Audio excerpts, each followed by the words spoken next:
Matilda, let's talk about death.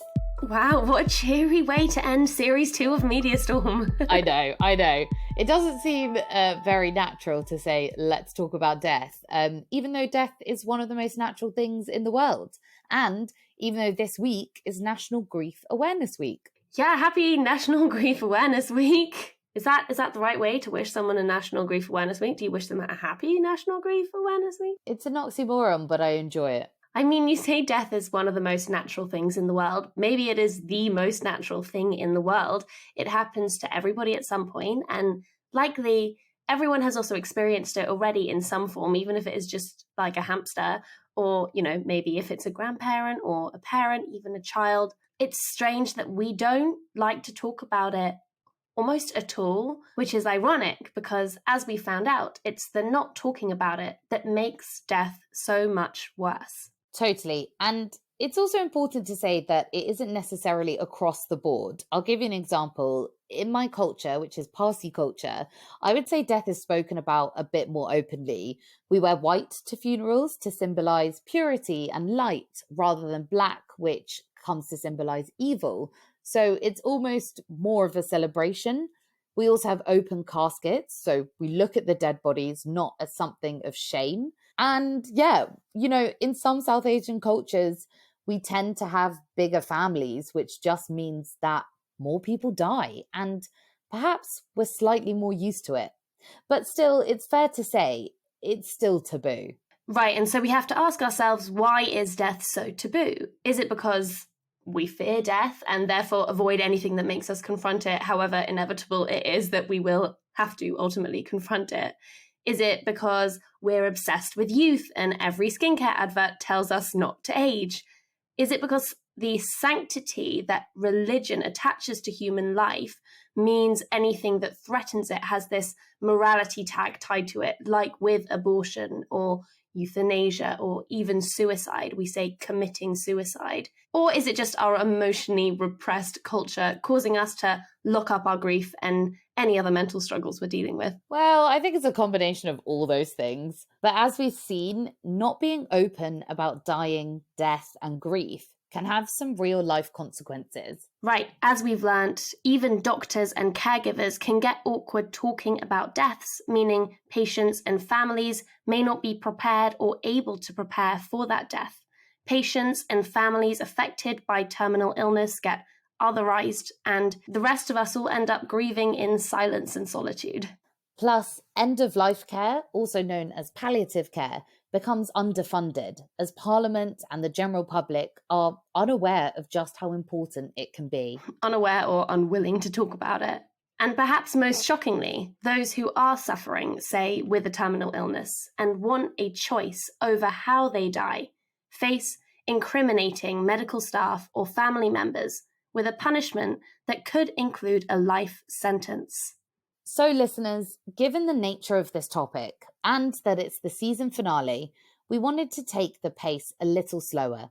The interviews you're about to hear will make up the whole episode in a lengthier investigation. Helena and I are off to find out more about the rights we have to choose how we die, from end-of-life palliative care to suicide, euthanasia, and assisted dying.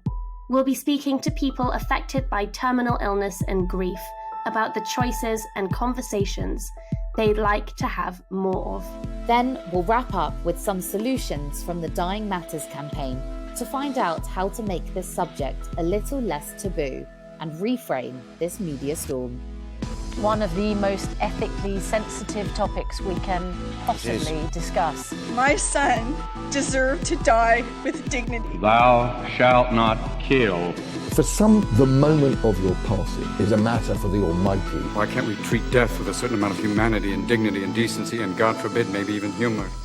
Welcome to Media Storm, the news podcast that starts with the people who are normally asked last. I'm Helena Wadia. And I'm Matilda Mallinson. This week's investigation: death, terminal illness, and the right to die.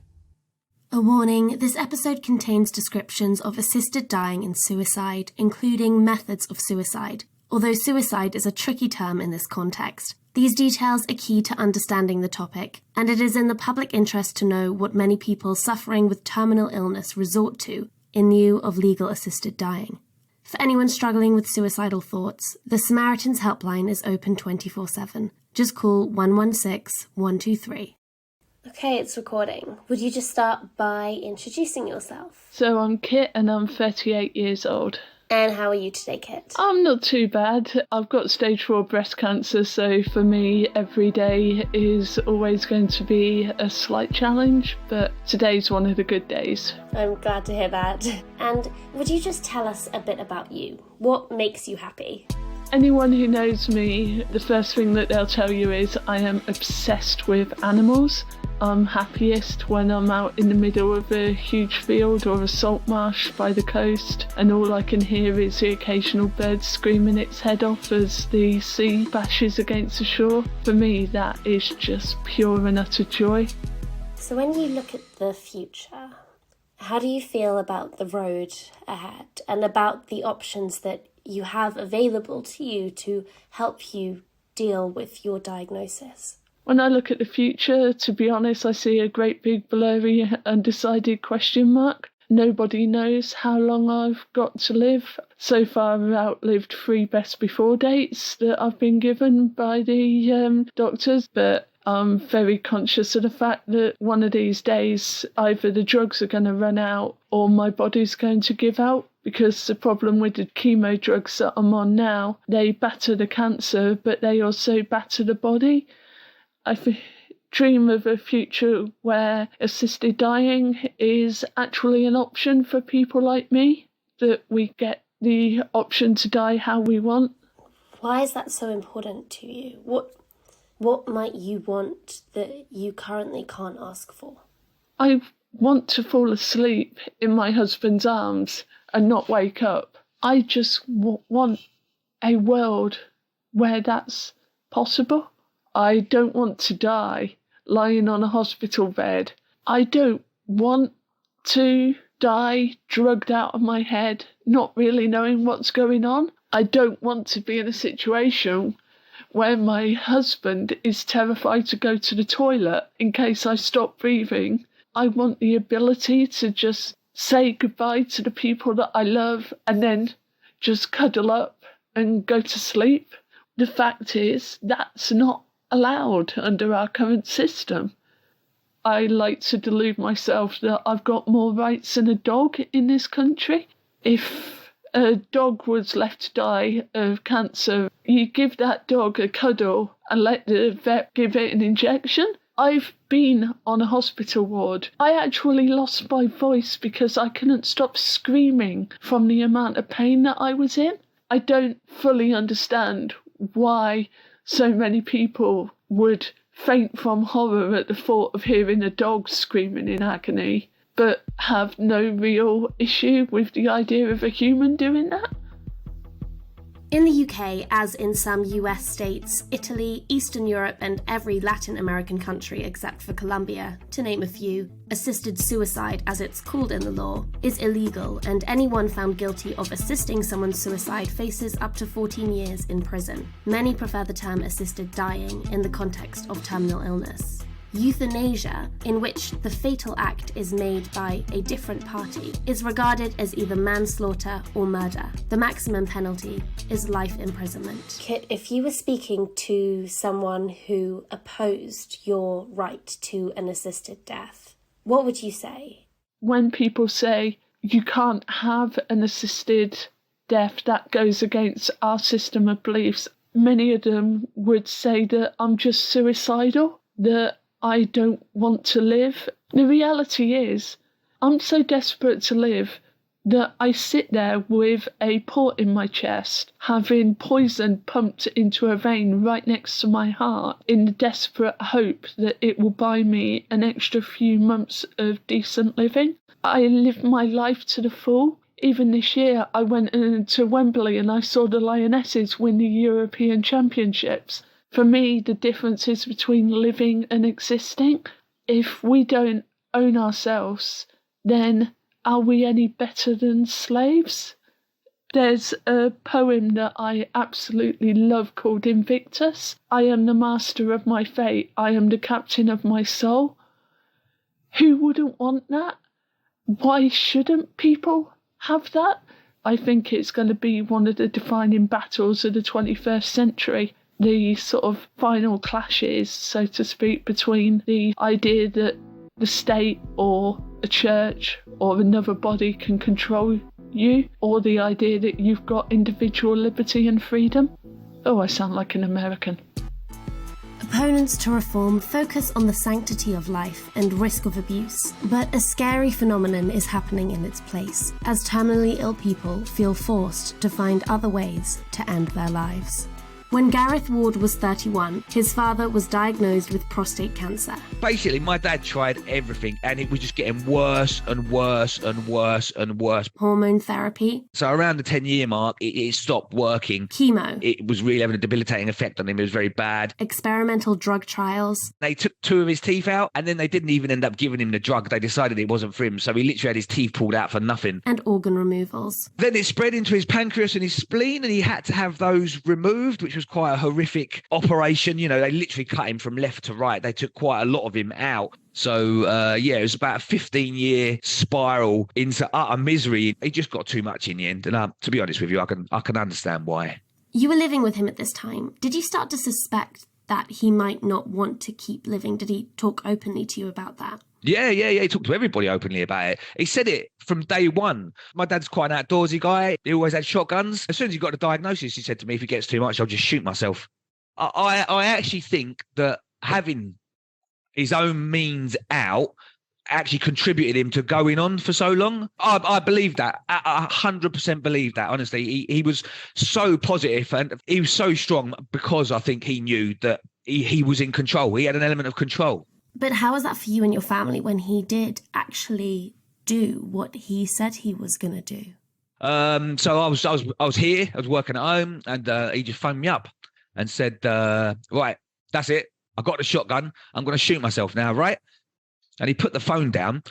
So I phoned him back. He didn't speak. And then I could start hearing some clicking noises. And I thought, I know what I'm going to hear next. And I know I don't want to. So I put the phone down and I phoned the police. But my sister beat the police there, and my sister believed that she could stop him, so she went into the house calling his name and saw him sitting up in a garden chair with the gun in his lap and basically minus his head. Obviously he phoned me. That was difficult, but I didn't have to see him. Is there any part of you that felt relief? Yeah, totally.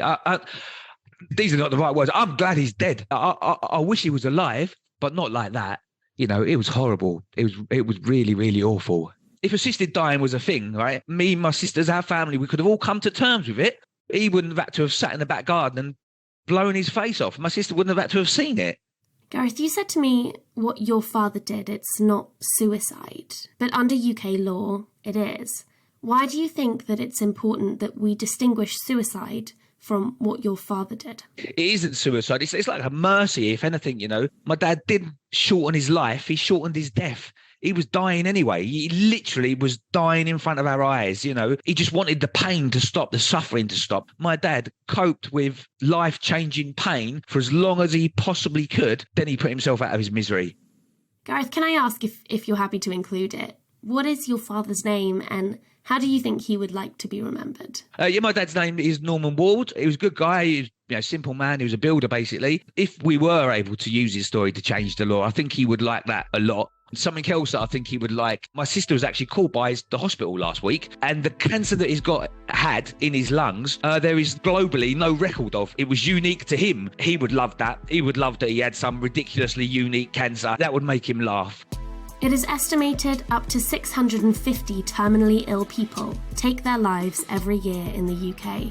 Targeted data like this is thin, but early findings from the Office of National Statistics show people with life-threatening conditions are more than twice as likely to end their lives as others. But not everybody faced with terminal illness has the means or willingness to take their own life forcefully.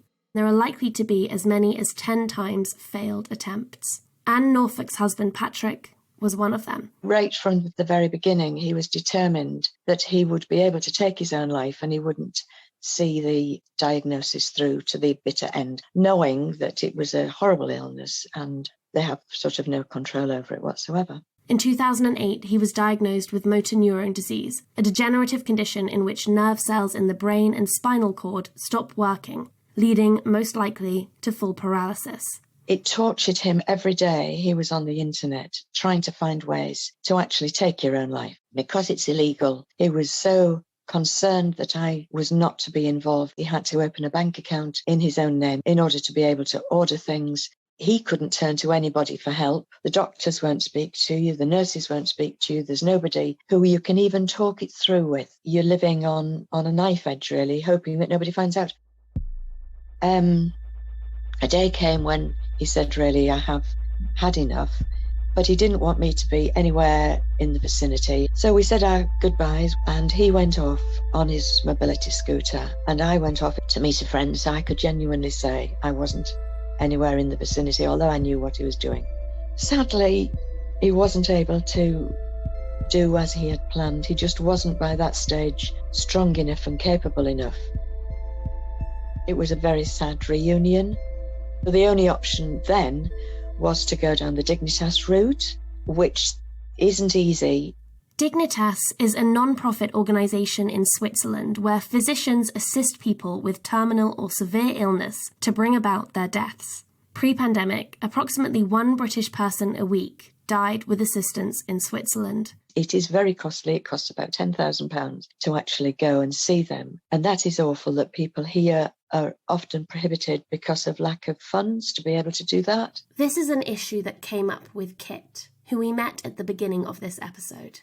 It's a class divide. Many of these people in Parliament and the Lords who oppose assisted dying, if they wanted to, they could afford to go to Dignitas, whereas for the vast majority of the country, especially during the cost of living crisis, a minimum bill of £10,000, it's just out of reach. It is just so barbaric. When you are diagnosed with a terminal illness, you shouldn't have to go to these lengths to go out of the country with all that entails. What did you make of Dignitas? Did it feel safe? Did it feel trustworthy? They are lovely when you get in touch. They are fabulous. It is such a change. For once, you find people who can speak to you and speak to you seriously. The safeguards are there. They do film it all in Switzerland because it has to go to the Swiss authorities. And also Pat had to repeat his name and that he knew what he was doing. If he hadn't have wanted to at any stage, he didn't have to go through with it. Gosh, and how was that trip accompanying your husband to what would be his dying place? It was so perfect. We were extremely lucky because the weather was fantastic. We'd arranged a lovely hotel. We had 4 days of such a happy time. In tragic circumstances, you should be able to make it as light and as happy as you possibly can, and we were able to there. The actual process is lovely. They brought the drug that you have to take, and he took the draft and swallowed it down in one, very bitter. Then he started to say thank you to Arthur, one of our attendees. He never got his sentence finished before he'd slipped away into a sleep, which was lovely. His head lolled on one side. There was nothing unpleasant. And what would you and Patrick have liked to be different about his death? The biggest thing, if we'd have had this insurance policy that the law here was you were able to be helped to take your own life when you have a terminal illness, it could have been so very different. Not having the distress that he didn't have to try and find some way of taking his own life. He wasn't able to really say goodbye to friends and family because we were so concerned that we wouldn't be able to make the trip because we would be stopped from doing so. It's wrong. And when you got back, you had an unpleasant surprise, didn't you, Anne? Will you tell us about that? I was by myself in my house. The police came to interview me and it was quite frightening, really. The police did decide that it wasn't in the public interest to prosecute me. I couldn't help but think what a waste of their time, resources, efforts, when they could have been protecting, helping somebody else who really need it. And not just time, that must have been really frightening. It was, yes, it was. But I was so, if they'd have hiked me off and decided to prosecute me, I wasn't frightened about that because I knew that we didn't want him to have to suffer any longer. So the current law really is forcing people into impossible positions. We're essentially forcing dying people to choose between suffering, suicide or Switzerland. This is Ellie Ball from the charity Dignity in Dying. She's here to give us an overview on assisted dying laws in the UK and elsewhere. Right across the UK, there's essentially a blanket ban on assisted dying. There's a specific piece of legislation in England and Wales, the Suicide Act. Essentially, when taking your own life was decriminalised, it made assisting or encouraging someone else to take their life a crime, and that's the legislation that governs assisted dying in England and Wales. That was 1961. That's 6 decades we've had this legislation. It hasn't been updated. If you were to assist or encourage someone else to take their own life, you could go to jail for up to 14 years. You could be prosecuted even for helping someone get to Dignitas to have an assisted death. So that's the law on paper, which is quite extreme. But in reality, does anyone actually get prosecuted for this? It's very rare for people to be actually successfully prosecuted for these kind of crimes, but that doesn't stop people being questioned and investigated and indeed have cases go to trial. And that's a source of huge stress and anxiety and trauma for people. Just a couple of years ago, there was a case of Mavis Eccleston, who was a woman in her 80s. She'd been married to her husband Dennis for I think over 60 years. He was sadly diagnosed with terminal bowel cancer. Together they tried to take their own lives. She survived and was then charged with his murder and manslaughter. So she was carted off from hospital in her nightgown, spent 30 odd hours in jail, and then had to endure 18 months of hell waiting for this trial to happen. Unfortunately, the jury unanimously found her not guilty of both crimes. Specifically, what change in the law are groups like Dignity in Dying advocating for?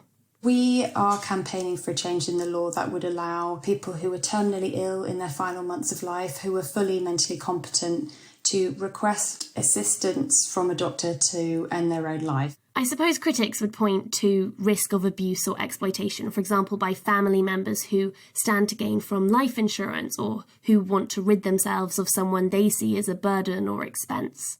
How would you respond to those voices that say changing the law is going to come with all of these added risks of abuse and exploitation? Well, I'd ask those people to look at the reality under the current law, and the fact is there are no safeguards to protect against someone being encouraged to stop life-sustaining treatment or take their own life. The fact is that bringing in assisted dying legislation would bring greater safety, scrutiny, transparency, regulation to the kind of Wild West situation we have at the moment. Ellie, will you just give us a nutshell summary of what laws on assisted dying look like elsewhere around the world? Over 200 million people around the world have access to some form of assisted dying legislation. Assisted dying is a choice for terminally ill, mentally competent people. That's in place in 11 states across the US, all states across Australia and New Zealand. Then there are broader laws that are open to people who aren't necessarily terminally ill in Canada, Belgium, the Netherlands, Luxembourg, Switzerland, now Spain, Colombia, and more European countries are looking at this. So Germany, Austria, Portugal. The march of progress is undeniably in one direction, and that's towards giving people a proper say over their death. And am I right in thinking that reform is actually happening in some areas of the British Isles, just not in Westminster? Scotland is currently considering an assisted dying bill. We've just moved into the phase of drafting a bill. There are proposals being looked at in Jersey. I don't think there's one minister now in Jersey that isn't in favour of it. And in the Isle of Man. We'll be launching a public consultation within the next 2 weeks. So we could have a situation within the next few years where true end-of-life choice is a legal option for some Brits, but not others. Just where are we at within Westminster? Is there any process in place to actually change the law on assisted suicide? There are no current plans for that. MPs have to face up to the fact that Maintaining the current law is also a decision. That's an active choice that they're making to maintain legislation that we know is dangerous and has serious patient safety implications, as well as just being deeply uncompassionate.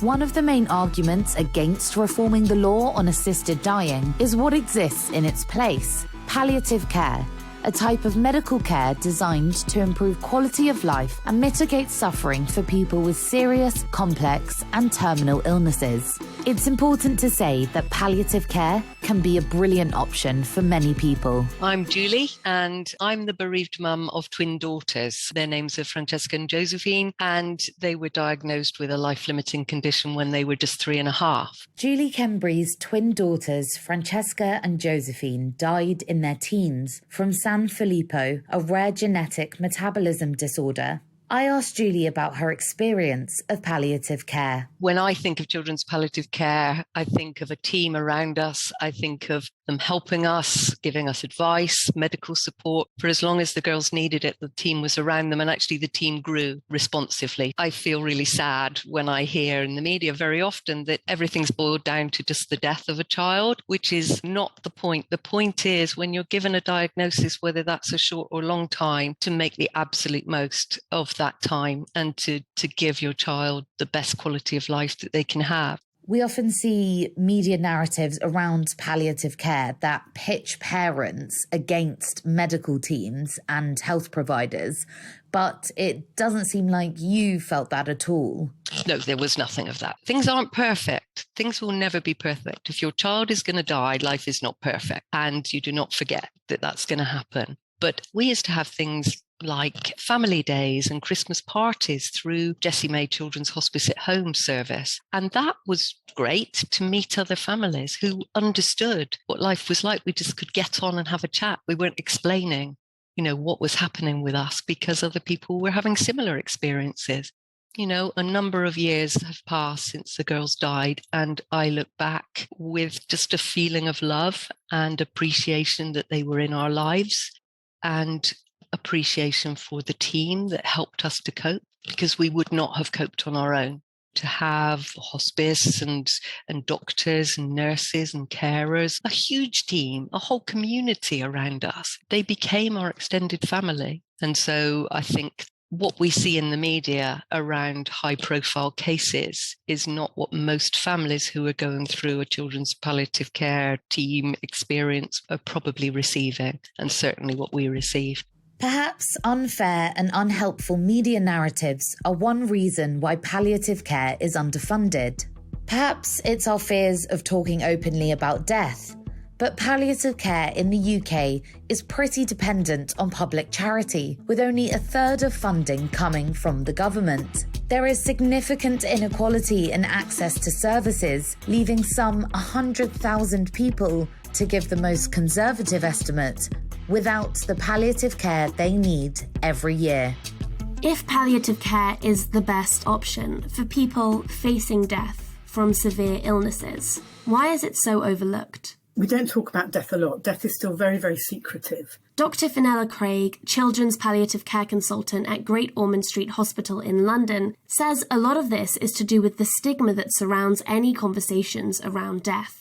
This stigma even carries over into the medical sphere. Professionals will sometimes say, it's not time for palliative care yet, or families will say, no, we don't want to meet palliative care. That stigma prevents people from having access to the support that's going to make a huge difference to how they're living their life. Wait, so do you actually mean that people aren't getting referred to the care they need, or are actively choosing not to have the care they need because of its associations with death and terminal illness? Yes. We always say that palliative care is one service that people never want to be referred to, but actually they also never want to be discharged from when their health gets better. There is evidence in adult studies that people receiving palliative care actually survive longer than those who don't receive palliative care. For this reason, Fenella says it's essential to reframe how we think about palliative care. People don't realise that palliative care is about living. The big misconception is that the focus of palliative care is death, but actually the aim of palliative care is to help people live as well as possible. I always think people talk about their lives being shattered when they get a palliative care diagnosis. And I think one of the things that we can do is pick up those pieces and put them back together again and actually give them a chance to carry on living. That to me is a really big priority of palliative care. While palliative care, where available, is excellent for many, the reality is it doesn't work for everybody. Assisted dying was debated in Parliament a few months ago, and I was outraged. Some of our politicians were so clearly under the opinion palliative care was the answer. Palliative care would not have helped Anne. Warwick Jackson's wife, Anne, died of peritoneal cancer in 2020. Anne's was a cancer that pressed against her lungs, steadily, slowly, suffocating her.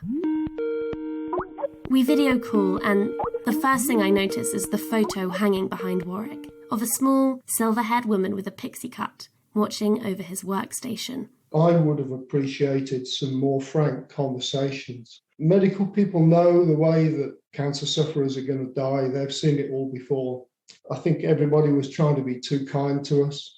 If I knew then what I knew now, I would have wanted to have had the conversation with Anne that we get on a plane and go to Switzerland. By the time the penny dropped and we realised that it was not going to be anything like we were told it would be, it was too late. We couldn't go to plan B. And consequently, she had the most appalling death. You did have at-home palliative care. How much of a difference did that make? Palliative care comes in two flavours. There's pain control and there's sedation. But when you're getting short of air, no amount of pain control will actually fix that for you. That's not a pain issue, it's a suffocation issue. What about sedation? The nurse commented that the levels of sedative in her body were as high as would normally be used to knock out a fully grown man. Anne was like a little waif. She was 5'1". It didn't sedate her.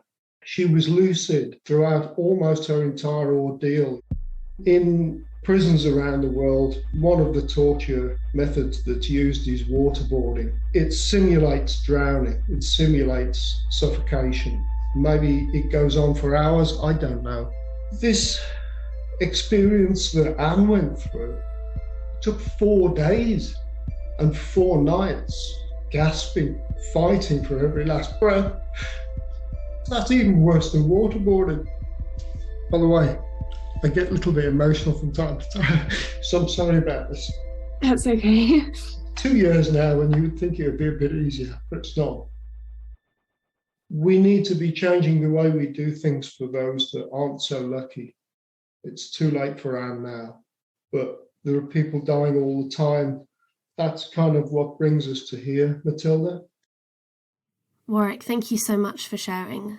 Obviously, this is still very emotional for you. How much do you feel the fact you witnessed Anne suffering in this way, how much do you feel that that has affected your ability to grieve and to process this loss? Well, that's a really good question. When it's going on in your own home, you get the full 24/7 experience, and it comes at you relentlessly. Very quickly, those shocking memories of the last stages of somebody's death completely eclipse all of the good memories that you've had. I wasn't really able to go into the lounge for the first year. I couldn't go in there without hearing her struggling for breath, hearing her call out, "Oh God," which was like, just take me. At its worst, we actually positioned electric fans to make a current of air flow at her face.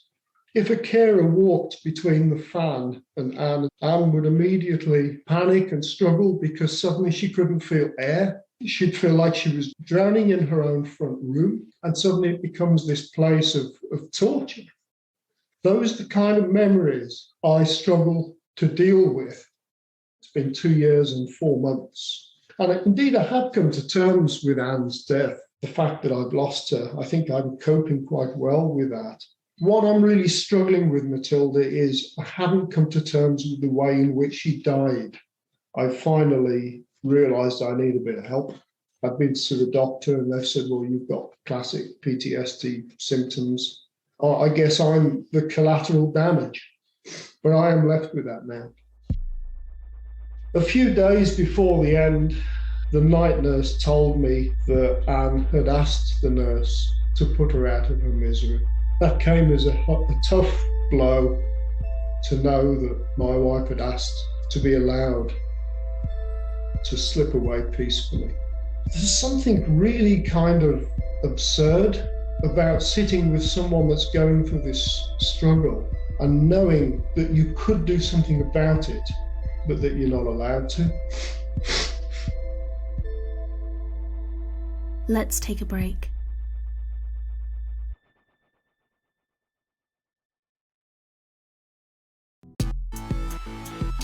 So, let's talk solutions. Opinion polls show that the majority of Brits already support reopening the debate on assisted dying. So why is nothing happening in government? And what, if anything, should be done to change that? I worked in the health service a long time. So when I became an MP, I thought that's the law I feel I want to change. I asked Karen Smith, Labour MP for Bristol and former Minister for Social Care. Can you tell me, Karen, when it comes to reforming the law on assisted dying in the UK, why is progress in Westminster so slow? Well, we had a formal vote in 2015 and the vote was defeated. It's my view that if we did have a vote now, that would be quite different. But the government hasn't given any time to debate the issue. So we actually haven't had the opportunity for a debate. If public opinion seems to be in favour of some sort of reform of the law, can you explain to us why the government hasn't made that time and doesn't seem to be about to make that time either?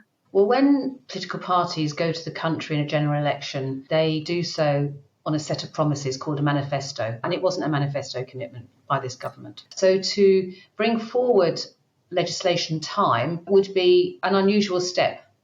So I urge people to contact their MPs to say, will you at least, if you don't want to change the law, will you at least give time in Parliament, whichever party they support, try and get that commitment for the next election? Because that's how our democracy works. It does work on the basis of going to the country on a manifesto and then delivering that manifesto. And the reality of how the current law works really needs to be made clear to individual MPs. And I can't stress how strong that is. It's so impactful. Karen, you have been Shadow Minister for Social Care. If, as is quite likely, we see a Labour government come 2024, do you think that reforming this law will become a manifesto priority? Having something in our manifesto that says that we will review the operation of the current law is something that I will certainly be pressing for. So yes, I would like to see us make that commitment. Having this debate may not only be in the interest of supporters of assisted dying, Karen reveals, but also proponents of palliative care. The more you talk about choice about how and when and where people want to die, the more it raises up the agenda, if you like, the real paucity of financial resources that there are in the NHS and the wider system to support end-of-life care and palliative care. We have relied historically on charities and churches for lots of our hospice care, for example, some fantastic care. That's not acceptable, really. And so where we've had this law introduced, and I met with a clinician from California recently, investment in palliative care has gone up. So lifting the lid off the debate around death and dying, I think always is a good thing.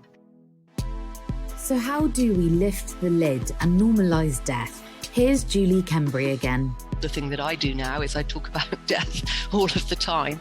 I think it's healthy to speak about it and to think about it and to try to normalise it, I suppose, because it's something that we're all going to have to deal with. People become very anxious and uncomfortable around the topic, and I think it's because they fear that they're going to say or do the wrong thing. And I would like to, I suppose, reassure people that if you do something, if you smile, if you don't cross the road, but you just say, hello, how are you? If someone's lost someone dear to them, then ask them, would they like to talk about it? Would they like to go for a cup of coffee? Would they like to just sit in silence and think about or look at some photographs? Be prepared to look at the same photograph over and over again if that's all there is. Be prepared to listen to the same memories, because all of that is really important. And I think in being alongside someone, then maybe you will learn something about yourself and about how to cope with your own losses in the future. We wanted to find out more about the power of open conversation, so we reached out to Dying Matters, the campaign from Hospice UK, which aims to break the stigma around death and bereavement by challenging preconceptions and normalising public openness around dying. Simon Blake is chair of the campaign.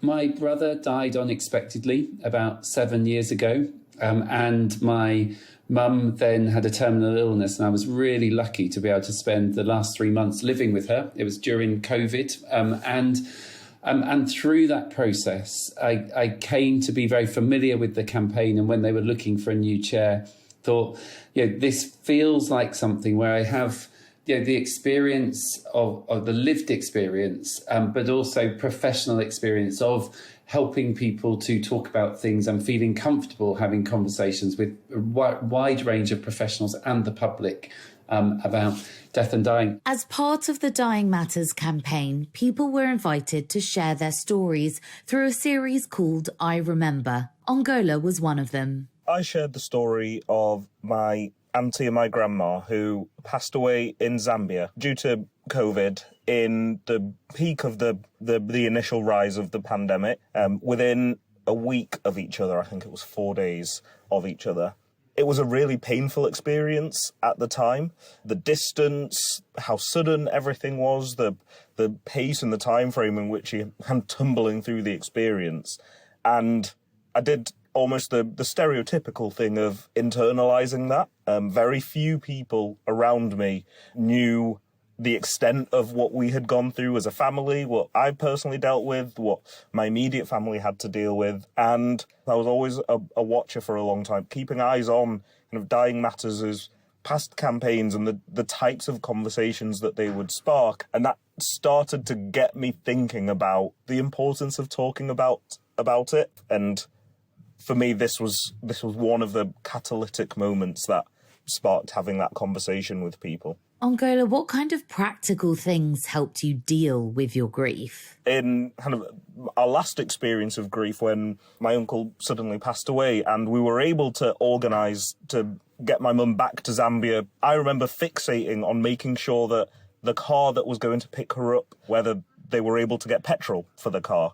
And it became such a magnified thing in my day, and it took a cousin just giving me a phone call to say that, like, we've got that handled. You don't have to spend a day understanding how to transfer money to a small village and understanding who's hiring what car and who's insured where.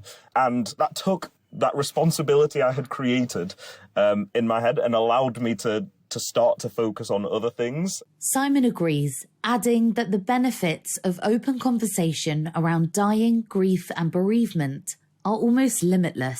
An example, taking my mum's death, because we knew she was dying, we were able to talk about it. I gathered a memory book, so she was able to know the impact that she'd had whilst she was alive. But I was also able to talk to her about what she would like her funeral to be, and she wanted her wedding hymn, which is so obvious when she says it, but we would never have thought of her wedding hymn. So all of those conversations which help you, because in that moment of grieving, you can get lost in tradition.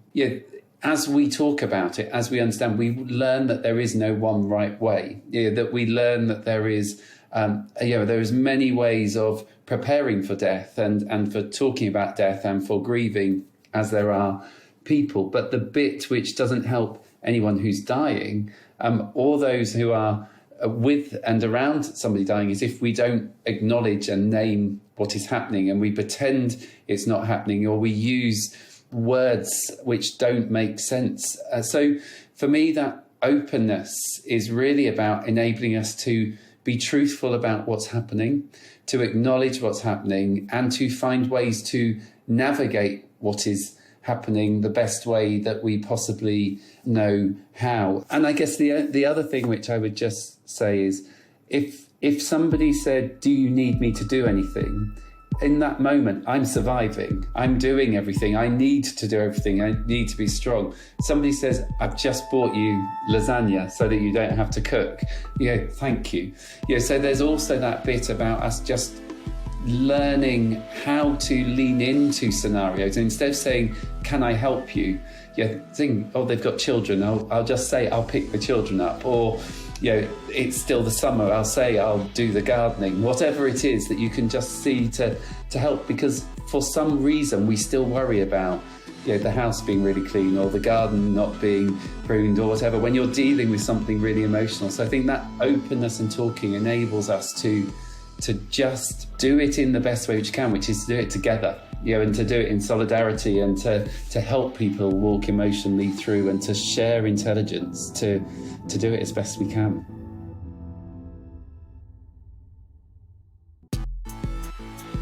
Thanks for listening. That is all from Media Storm Season 2. But hold your horses, don't go anywhere, because we have got a couple of bonus episodes lined up to get you through to Christmas.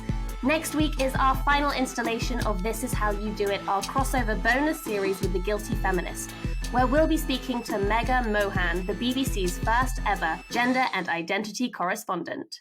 And in the week leading up to Christmas Day, we've got something festive and upbeat for you. It's the second half of our live show recorded at London Podcast Festival, where we'll be talking to comedians Deborah Frances-White and Isabel Farah about how you can't say anything in comedy anymore. Except you can. Follow Media Storm wherever you get your podcast so that you can get access to new episodes as soon as they drop. If you like what you hear, share this episode with someone and leave us a 5-star rating and a review. It really helps more people discover the podcast, and our aim is to have as many people as possible hear these voices. It's our season finale, but we're already cooking up some exciting plans for Series 3, so we'll see you in the new year. And in the meantime, get in touch if there's anything you'd like us to cover. Media Storm, an award-winning podcast from the House of the Guilty Feminist, is part of the Acast Creator Network. It is produced by Tom Salinsky and Deborah Frances-White. The music is by Samfire.